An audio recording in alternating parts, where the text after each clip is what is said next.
नमस्कार दोस्तों, हमारी आज की कहानी है माफ़ी। मोहनदास जी की कोई सरकारी जॉब तो नहीं थी, लेकिन गांव में जो पुश्तैनी ज़मीन थी, उसी में खेती बाड़ी करके अपने परिवार को पाला और खूब मेहनत करके अपने दोनों बच्चों को उच्च शिक्षा दिलवाई। और आज उन्हीं के बदौलत दोनों बच्चे उच्च सरकारी पदों पर थे। उनके बड़े बेटे का नाम महेश था और छोटे का नाम था सुरेश। सरकारी नौकरी लगने के कारण उनकी शादी भी बहुत जल्दी अच्छे घरों में संपन्न हो जाती है।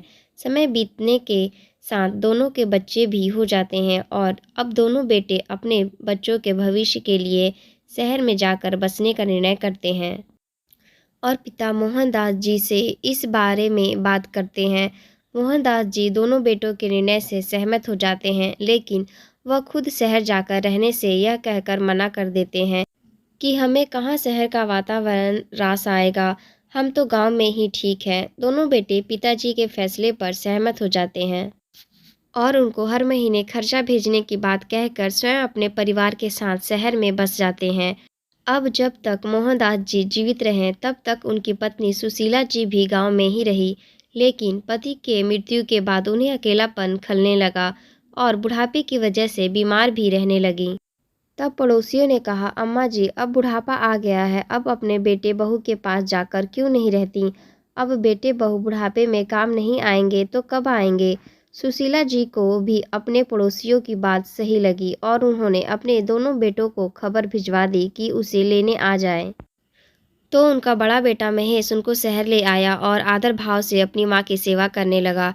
लेकिन महेश जी की पत्नी रमा को अपनी सास का यहाँ आना बिल्कुल पसंद नहीं आया, क्योंकि अब उनकी आज़ादी में खलल जो पड़ने लगा था, ऊपर से उनकी सेवा और करनी पड़ रही थी। उन्हें समय पर दवाइयाँ देना, डॉक्टर को दिखाना और नित्य कर्म।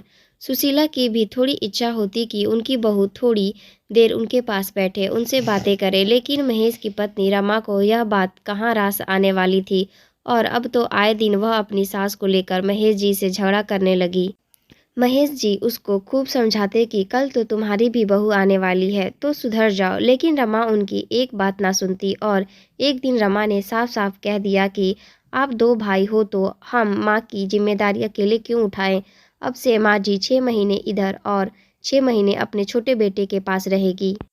अब महेश जी भी बेचारे क्या करते, अतः दोनों भाइयों की आपसी सहमति से ऐसा ही हुआ।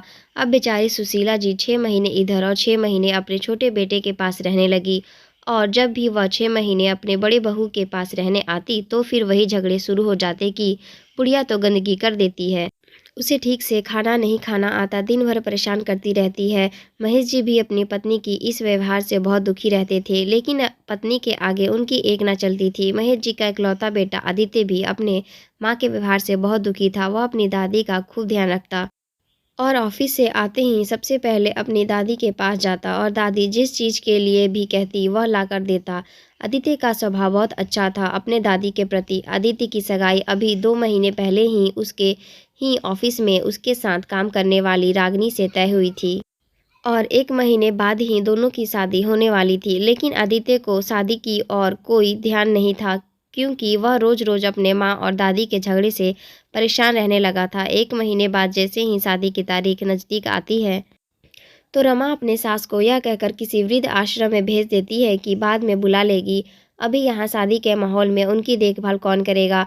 रमा के आगे किसी की एक ना चलती और सुशीला जी को वृद्धाश्रम भेज दिया जाता है। शादी होने के कुछ दिन बाद जब आदित्य की पत्नी रागनी को पता चलता है दादी माँ वृद्धाश्रम में है तो वह दादी को वापस घर लाने की जिद करती है। जब रमा को यह पता चलता है कि बहू दादी को वापस घर लाने के लिए कह रही है तो वह बहुत गुस्सा होती है अपने बेटे पर।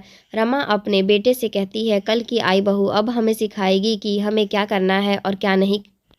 यह बात सुनकर रागनी को बहुत गुस्सा आ जाता है और वह बड़े ही शांत स्वर में अपने सास से कहती है, माँ जी आपके सास के तो 2 बेटे हैं, इसलिए 6 महीने इधर और 6 महीने अपने दूसरे बेटे के पास रहती हैं और आखिर में आपने उन्हें वृद्धाश्रम भेज दिया। पर आप यह तो सोचो, आपका तो एक ही बेटा है।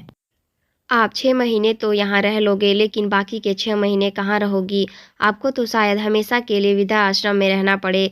बहू की यह बात सुनकर रमा देवी एकदम से अवाक सी रह गई। अब एक शब्द भी उनके मुंह से बाहर नहीं निकल रहा था। पास खड़े महेश जी मंद मंद मुस्कुरा रहे थे कि जो बात मैं इतने दिनों से अपनी पत्नी को समझाने की कोशिश कर रहा हूँ वह बात तो मेरी नई बहू ने आते ही समझा दी।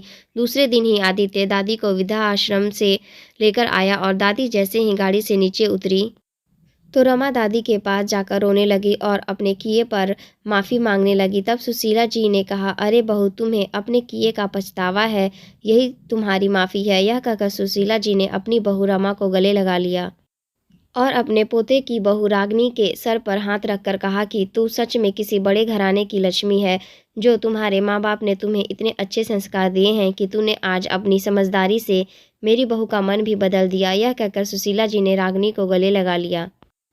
तभी आदित्य हंसता हुआ कहता है, अरे दादी, आप मुझे तो भूल ही गई। तो सुशीला जी कहती हैं, आजा तू भी आजा, तू तो मेरा लाडला बेटा है। दूर खड़े महेश जी खुशी के आंसू आंखों में लिए आज परिवार को एक होता हुआ देखकर भगवान का शुक्रिया कर रहे थे। दोस्तों, यह कहानी जीवन की एक सच्चाई को दर्शाती है कि हम जो भी कर्म करते हैं ईश्वर हमें वही वापस 2 गुना कर लौटाता है। चैनल को सब्सक्राइब करना ना भूलें। आप सभी का धन्यवाद।